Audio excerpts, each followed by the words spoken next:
Ang pagtitiis bilang Kristiyano.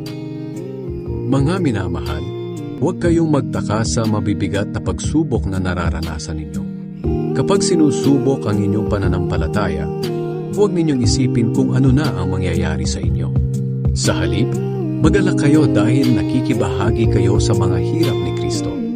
At magiging lubos ang kagalakan nyo kapag naipakita na niya ang kapangyarihan niya sa lahat.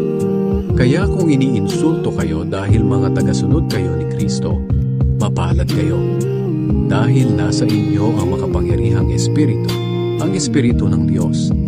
Kung pinarusahan man kayo, sana'y hindi dahil nakapatay kayo ng tao, o nagnakaw, o nakagawa ng masama, o kaya'y nakialam sa ginagawa ng iba.